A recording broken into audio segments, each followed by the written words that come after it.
Hey family, welcome. So we're gonna read a little bit of the play. Well, I'm gonna finish it because I've read it many times, but it's Shakespeare's Macbeth, and I have written a paper on this. I took a class in Shakespeare. I've read this. Um, I don't know if you can see all my annotations,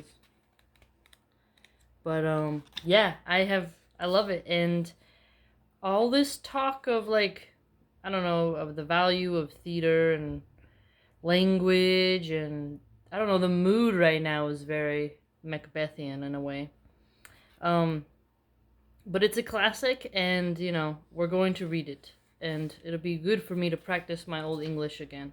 Well, it's not actually old English. Uh, the proper word for it, I did not write it down, but it was actually to say old English is not exactly correct. My teacher told me. Sad part is that I didn't actually write down the proper term. Okay, so we're in Act 1, Scene 1, an open place. So let's see how I can do it where I'll just read, because right now there's a scene where there's these three scary old hags um, in the forest, right? Well, kind of in an open place. Some interpret it as like an open place surrounded by a forest. But I think for this mini scene, I'll just read the actual words and not like first, second, third. And then with the other characters, I'll read their names. Okay. Thunder and lightning. Enter three witches. First witch. When shall we three meet again? In thunder, lightning, or in rain? Second witch. When the hurly-burly's done. When the battle's lost and won. Third witch. That there will be eerie the set of sun. First witch. Where's the place? Second. Upon the heath, there to meet with Macbeth. I come, grey Malakin, which a grey Malakin is actually a grey cat, not black. Paddock calls. Paddock is a toad. Anon. Fair is foul, and foul is fair. Hover through the fog and filthy air. Exit. Scene 2. A camp. Alarm within. Enter King Duncan, Malcolm, Dunbane, Lennox, with attendants, meeting a bleeding captain. King.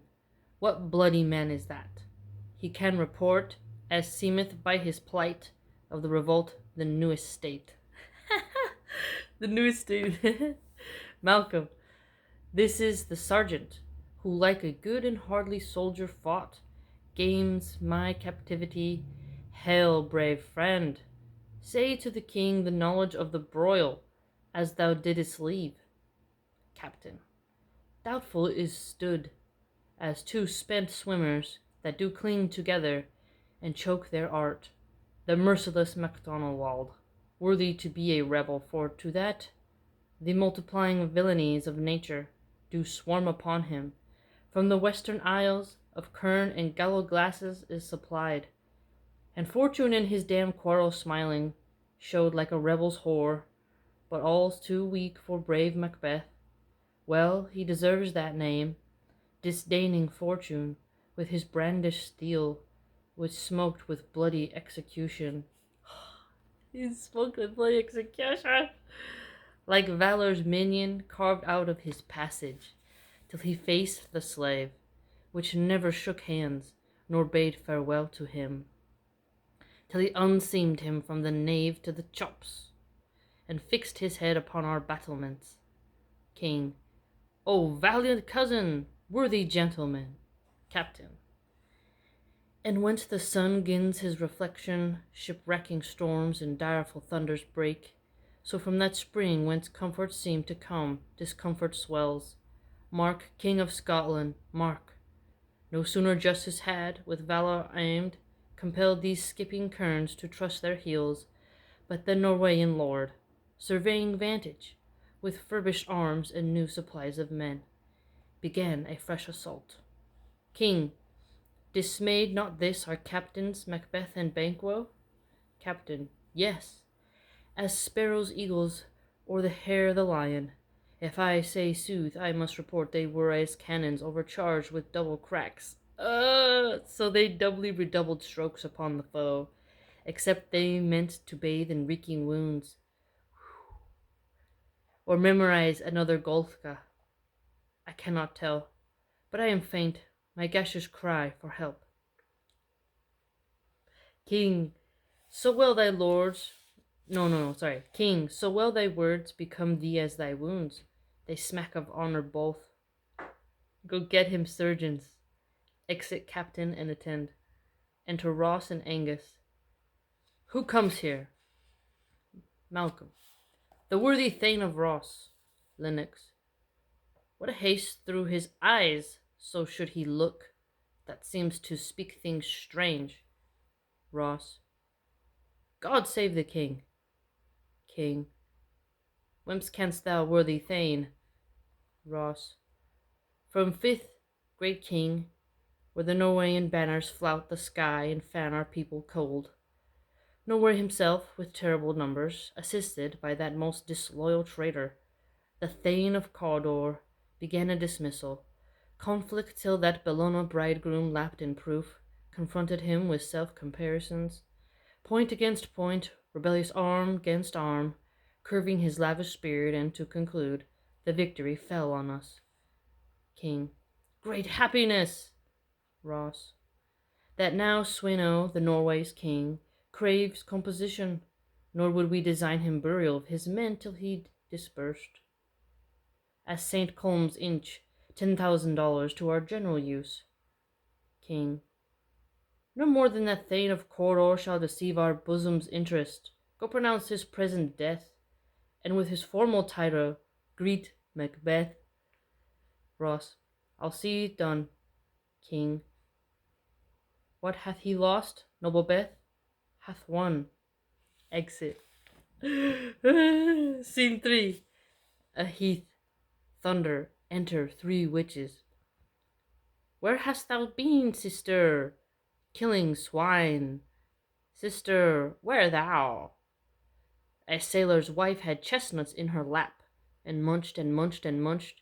Give me, quoth I, errant thee, witch, the rump red Ryan cries. Her husband's to Aleppo gone, master the tiger, but in a sieve I'll thither sail, and like a rat without a tail, I'll do, and I'll do. I'll give thee a wind, thou art kind, and I another. I myself have all the other, and the very ports they blow, and all the quarters that they know. I the shipman card, I'll drain him dry as hay. Sleep shall neither night nor day hang upon his penthouse lid. He shall live a man forbid. Weary 7 nights, 9 times 9 shall he dwindle, peak, and pine. Thou his bark cannot be lost, yet it shall be tempest tossed. Look what I have. Show me, show me. Here I have a pilot's thumb, racked as homeward he did come. Drum within. A drum, Macbeth doth come. All the weird sisters hand in hand, posters of the sea and land, thus do go about, thrice to thine, and thrice to mine, and thrice again, to make up 9. Peace, the charm's wound up. Enter Macbeth and Banquo. I love this scene. Macbeth. So foul and fair a day I have not seen. Banquo. How far is it called to Forres? What are these so withered and so wild in their attire, that they look not like the inhabitants of the earth, and yet are on it? Live you, or you ought that man may question? You seem to understand me, by each at once her choppy finger laying upon her skinny lips. You should be women, and yet your beards forbid me to interpret that you are so. Macbeth. Speak, if you can. What are you? First Witch. Oh, hail, Macbeth! Hail to thee, Thane of Glamis! Second Witch. Oh, hail, Macbeth! Hail to thee, Thane of Cawdor! Third Witch. All hail, Macbeth! Thou shalt be king hereafter. Banquo. Good sir, why do you start, and seem to fear things that do sound so fair? I, the name of truth, are ye fantastical, or that indeed which outwardly ye show? My noble partner, you greet with present grace, and great prediction of noble having and royal hope. That he seems rapt withal. To me you speak not. If you can look into the seeds of time, and say which grain will grow and which will not, speak then to me who neither beg nor fear your favours nor your hate. Hail, hail, hail! Lesser than Macbeth and greater, not so happy, yet much happier. Thou shalt get kings, though thou be none. So all hail Macbeth and Banquo. Banquo and Macbeth, all hail! Macbeth. Stay, you imperfect speakers. Tell me more. By Sinil's death I know I am Thane of Glamis. But how of Cawdor? The Thane of Cawdor lives, a prosperous gentleman, and to be king stands not within the prospect of belief, no more than to be Cawdor. Say from whence you owe this strange intelligence, or why upon this blasted heath you stop our way with such prophetic greeting. Speak, I charge you, which is vanish. Banquo. The earth hath bubbles as the water has, and these are of them. Whither are they vanished? Macbeth. Into the air, and what seemed corporal melted, as breath into the wind. Would they had stayed! Banquo. Were such things here as we do speak about? Or have we eaten on the insane root that takes the reason prisoner? Macbeth. Your children shall be kings. Banquo. You shall be king. And Thane of Cawdor too, went it not so? To the self same tune in worlds, who's here? Enter Ross and Angus. Ross. The king hath happily received Macbeth, the news of thy success, and when he reads thy personal venture in the rebels' fight, his wonders and his praises do contend which should be thine or his. Silence with that, in viewing o'er the rest of the selfsame day, he finds thee in the stout Norwegian ranks, nothing afeard of what thyself didst make. Strangest images of death, as thick as tale came post with post, and every one did bear thy praises in his kingdom's great defence, and poured them down before him. Angus. We are sent to give thee from our royal master thanks, only to herald thee into his sight, not pay thee. Ross. And for an earnest of a great honour, he bade me from him call thee Thane of Cawdor, in which addition hail most worthy Thane, for it is thine. Banquo. What can the devil speak true? Macbeth. The Thane of Cawdor lives. Why do you dress me in borrowed robes? Angus. Who was Thane lives yet, but under heavy judgment bears that life which he deserves to lose, whether he was combined with those of Norway, or did larm the rebel with hidden help and vantage, or that with both he laboured in his country's wrack, I know not. But treason capital, confessed and proved, have overthrown him. Macbeth. Aside. Glamis and Thane of Cawdor. The greatest is behind.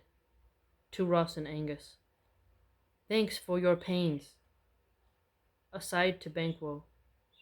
Do you not hope your children shall be kings, when those that gave the Thane of Cawdor to me promise no less to them? Banquo. Aside to Macbeth. That trusted home might ye enkindle you unto the crown, besides the Thane of Cawdor. But 'tis strange, and oftentimes to win us to our harm, the instruments of darkness tell us truths, win us with honest trifles, to betrays in deepest consequence. Cousins, a word, I pray you. Oh my gosh, I love this play, man. I freaking love it. Macbeth is one of the best Shakespearean plays ever. Alright, I hope you like that, and we're going to continue. It's good practice. Gets you in the flow. It's very healthy. Oh man, I love Shakespeare.